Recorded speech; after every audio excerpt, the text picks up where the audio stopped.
So hello guys, स्वागत है आप सभी का एक बार फिर से मेरे इस चैनल सुपर नर्ड में। तो एवेंजर्स जो है मार्वल कॉमिक्स के सबसे पावरफुल टीम्स में से एक है। और एवेंजर्स के बारे में तुम लोग सभी काफ़ी अच्छे तरीके से जानते हो। एवेंजर्स ने जो है कॉमिक्स के अंदर थैनोस और एनहाइलस जैसे पावरफुल विलन्स के अगेंस्ट फाइट किए उन्हें हराया है। लेकिन क्या हो कि अगर एवेंजर्स डीसी कॉमिक्स की किसी बहुत ही ज़्यादा ओवर पावर्ड किस्म के विलन्स के अगेंस्ट जो है फाइट करें, और क्या हो कि अगर हम लोग एवेंजर्स को डायरेक्टली डूम्सडे जैसे ओवर पावर्ड विलन्स के अगेंस्ट जो है कंपेयर करके देखें। तो सुपर हीरोज बैटलाइन की आज की इस एपिसोड में हम लोग यही करने वाले हैं। आज की इस वीडियो में मैं कंपेयर करूंगा मार्वल कॉमिक्स की टीम एवेंजर्स को जो है डीसी कॉमिक्स के डूम्सडे के साथ, और जानेंगे कि क्या एवेंजर्स के मेंबर्स के अंदर इतनी कैपेबिलिटी है कि वो डूम्सडे को डिफीट कर पाएँ। सो ये वीडियो सच में काफ़ी ज़्यादा इंटरेस्टिंग होने वाली है। So without wasting any more time चलिए शुरू कर लेते हैं आज के इस अमेजिंग वीडियो को। तो बेसिकली ये वीडियो जो है कह सकते हो कि बाकी वीडियो से थोड़ी डिफरेंट होगी, क्योंकि तुम लोग जानते हो कि बाकी वीडियोस में अपन ये करते हैं कि कैरेक्टर्स की पावर्स एंड एबिलिटीज़ की बात करते हैं, उनकी फीट्स की बात करते हैं और देन उन्हें कंपेयर करते हैं। अब यहाँ पे मैं एवेंजर्स के हर एक मेंबर के जो है पावर्स एंड एबिलिटीज़ को बैठ के डिस्कस तो नहीं करूँगा, उससे वीडियो काफ़ी ज़्यादा लंबी बन जाएगी। तो एवेंजर्स के बारे में तुम लोग काफ़ी अच्छी तरीके से जानते हो, डूम्सडे के बारे में भी तुम में से ज़्यादातर लोग जानते ही होंगे।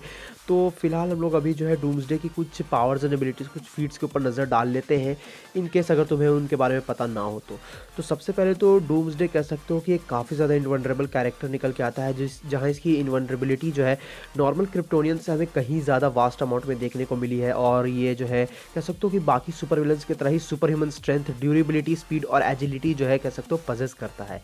इन सब के ऊपर से डूम्सडे के पास रीजनरेशन की एबिलिटी है, वो रिएक्टिवली खुद को कहीं पे भी अडेप्ट कर सकता है, साथ ही साथ वो वर्चुअली इमॉर्टल है और वो सामने वाले कैरेक्टर्स की, लिविंग बीइंग्स की जो है पावर को एब्जॉर्व करने की भी जो है कैपेबिलिटी कॉमिक्स में टाइम टू टाइम शो कर चुका है। अगर देखा जाए तो डूम्सडे इतना ज़्यादा पावरफुल कॉमिक्स में देखने को मिला है कि उसने डार्कसाइड के एक यंग वर्जन के अगेंस्ट फाइट की थी, और उनकी फाइट एंड इस तरीके से हुई कि डूम्सडे और वो जो यंग डार्कसाइड था वो इक्वली मैच थे पावर लेवल के मुकाबले में। तब एट दी एंड दोनों में से कोई भी एक दूसरे को डिफीट नहीं कर पा रहा था, और यहाँ पे मैं डार्कसाइड के एक यंग वर्जन की बात कर रहा हूँ। इन सब के ऊपर से डूम्सडे ने काफ़ी ज़्यादा पावरफुल ग्रीन लैंटर्न को डिफीट किया था, और इतना ही नहीं, उसने उस ग्रीन लैंटर्न की जो है कह सकते हो पावरिंग को भी यूज़ किया, और अदर लैंटर्न्स को भी कह सकते हो कि इस पावरिंग के मदद से जो है हराने में उसको काफ़ी ज़्यादा आसानी हुई थी। तो यस, कह सकते हो कि डूम्सडे को ऐसे तो एक माइंडलेस बीस्ट कहा जाता है, लेकिन वो कम्प्लीटली एक कह सकते हो बेवकूफ़ किस्म का मॉन्स्टर नहीं है। उसके पास खुद की इंटेलिजेंस भी हमें देखने को मिली है।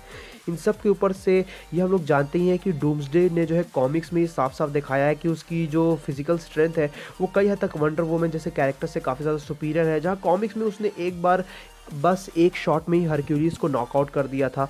और इन सब के ऊपर से एक बार जो है तुम ये भी जान के हैरान हो गए कि डूम्सडे ने जो है सुपरमैन के साथ टीम अप करके इम्पेरियक्स के जो है बॉट्स के खिलाफ जो है कह सकते हो फाइट लड़ी थी। और वहाँ पे ये चीज़ सच में देखने लायक थी कि यहाँ पे भी हमें डूम्सडे की इंटेलिजेंस देखने को मिलती है, जिसके बारे में ज़्यादा लोग बात नहीं करते।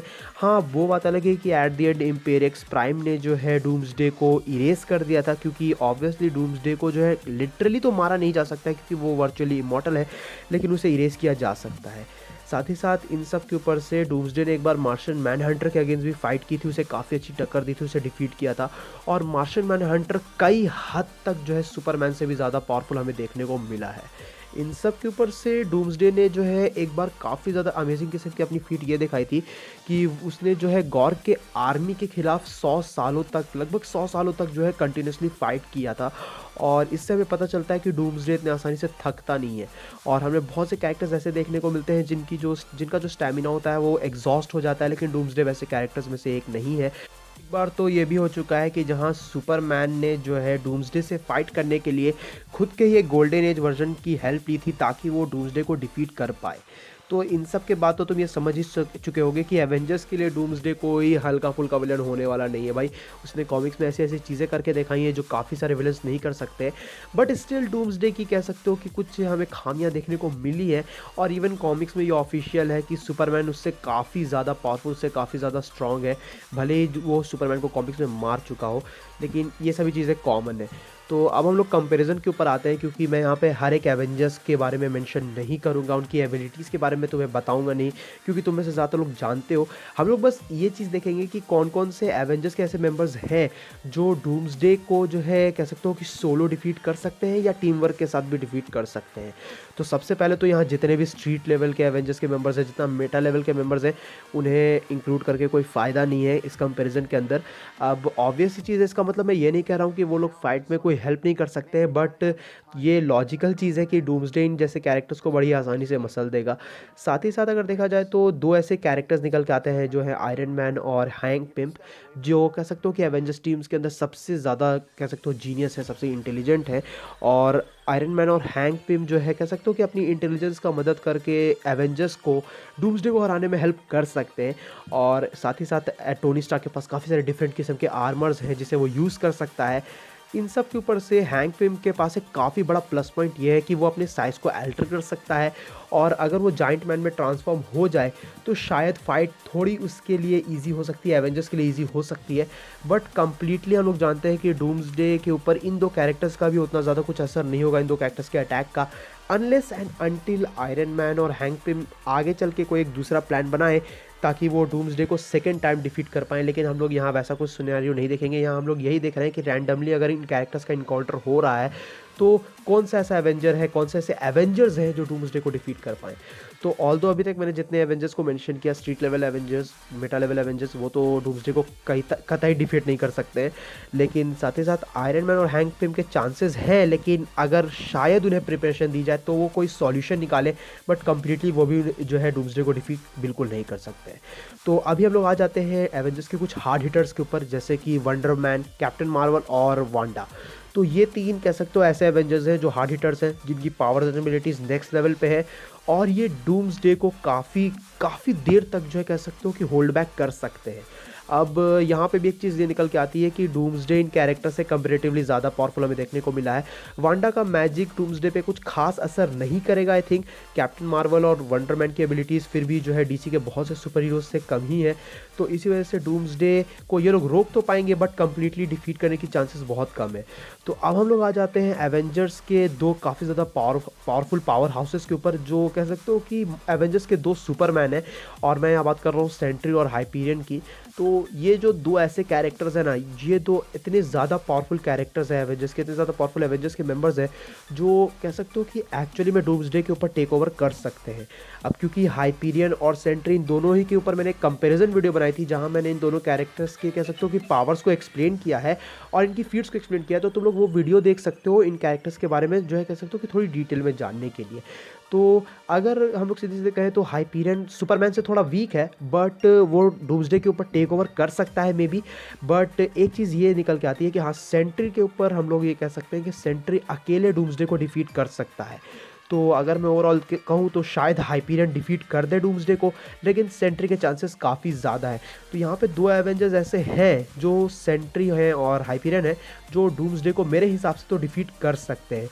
बट स्टिल हम लोगों ने अभी तक कह सकते हो कि 2 काफ़ी ज़्यादा स्ट्रॉन्ग एवेंजर्स कंटेंडर्स को जो इंक्लूड नहीं किया है, जो है the incredible Hulk and Thor ओडिनसन।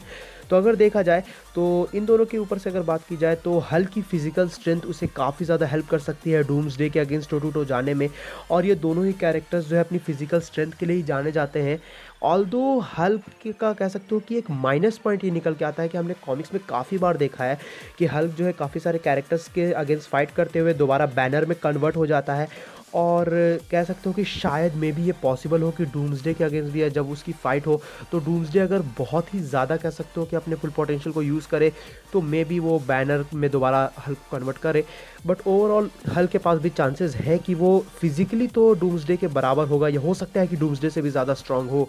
और अगर हम लोग आ जाएँ हमारे फेवरेट थॉर ओडिनसन के ऊपर, तो थॉर क्योंकि खुद एक गॉड है तो उसके पास गॉड लाइक एबिलिटीज़ हैं, और कह सकते हो कि थॉर की जो एबिलिटीज़ हैं वो डूम्सडे के ऊपर उसे टेक ओवर करने में हेल्प कर सकती है, क्योंकि ऑल्दो अगर देखा जाए तो अभी तक मैंने जितने भी एवेंजर्स की बात की उन सभी में थॉर सबसे ज़्यादा पावरफुल है सेंट्री को छोड़ के।